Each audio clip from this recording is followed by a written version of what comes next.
Halo teman-teman semua, kembali lagi di Kodera, masih di series OP Python bersama kalian Jodindo Putraka.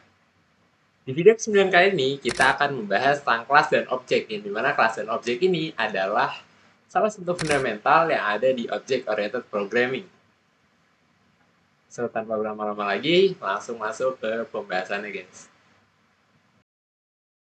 Di video pertama, kita sudah membahas tentang apa itu OOP. Jadi mungkin kalian udah tahu dan udah punya sedikit gambaran terkait kelas dan objek. Tapi untuk teman-teman yang belum tahu, penjelasan gampangnya bisa kita analogikan seperti bayangin kita punya sebuah blueprint atau cetakan untuk membangun rumah. Nah, blueprint itu sendiri merupakan desain di atas kertas. Itu yang dimaksud dengan kelas.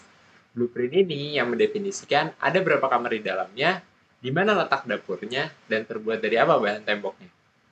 Nah, dari satu blueprint yang sama, kita bisa membangun banyak rumah lainnya. Rumah-rumah nyata yang berdiri kokoh inilah yang kita sebut sebagai objek. Setiap rumah atau objek ini dibangun dari blueprint atau kelas yang sama, tapi bisa memiliki detail yang berbeda.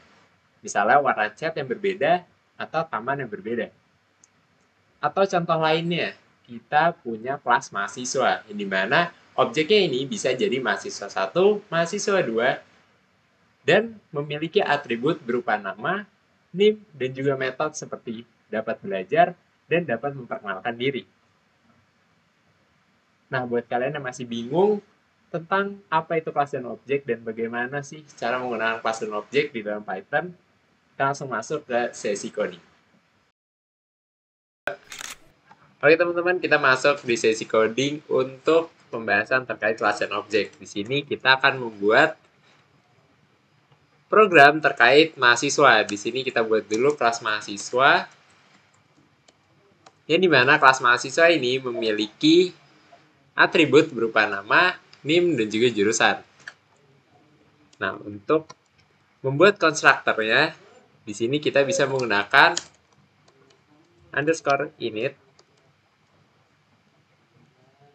dengan parameter self diikuti dengan atribut yang ingin kita tambahkan.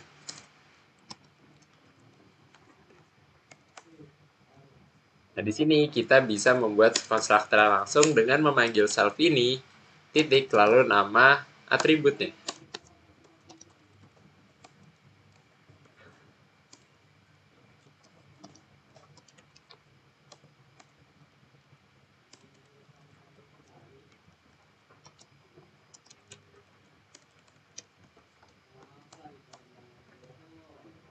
Nah, selanjutnya kita ingin membuat function atau metode yang kita gunakan di dalam kelas mahasiswa. Oke teman-teman, kita coba membuat metode yang dimana kelas mahasiswa ini bisa menampilkan info dari mahasiswa itu sendiri. Misalnya di sini kita buat metodenya yaitu tampilkan info, yang dimana parameternya adalah self. Nah, di sini kita bisa langsung menampilkan infonya menggunakan output seperti biasa ya, kita menggunakan print. Nama.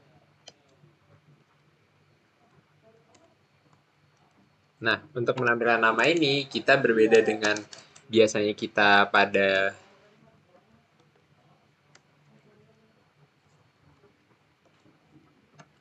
output normal. Di sini kita menggunakan kurung kurawal untuk menampilkan atribut dari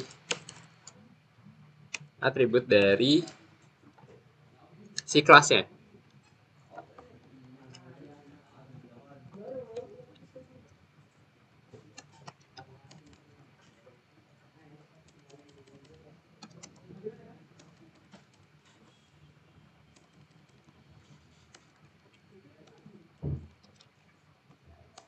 Nah, ini bisa kita ulang lagi dengan atribut yang lainnya.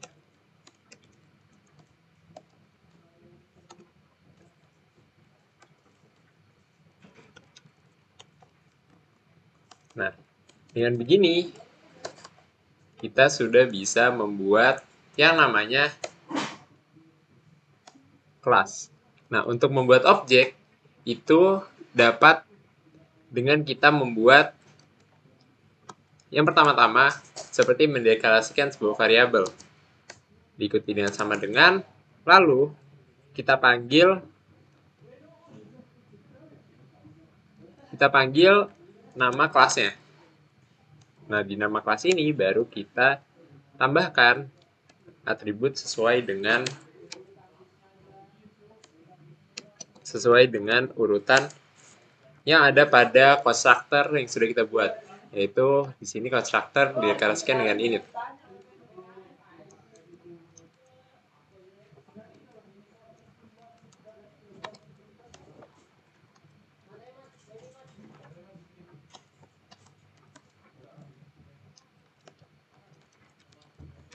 Nah, di sini kita sudah berhasil membuat objek yang dinamakan dengan mahasiswa 1 yang dimana atributnya berupa nama, NIM, dan jurusan sudah kita tambahkan dengan masing-masing diisi dengan nilai. Yang pertama nama dengan Budi Santoso, NIM dengan 2309101010, dan jurusan informatika. Nah, kita tadi sudah membuat metode yang namanya tampilkan info. Untuk menampilkan info, kita bisa menggunakan print. Pertama-tama kita buat dulu data.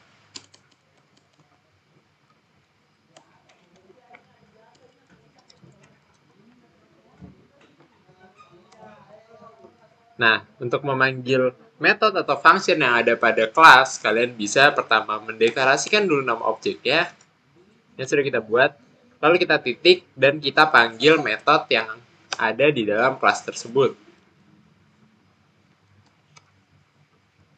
Nah, ketika kita run programnya, dia akan menampilkan nama diikuti dengan namanya, lalu NIM, dan juga jurusannya. Nah, di sini sepertinya ada sedikit kesalahan di mana kita menggunakan kurung kurawal. Kurung kurawal ini bisa dihilangkan agar dia tidak ikut tercetak di dalam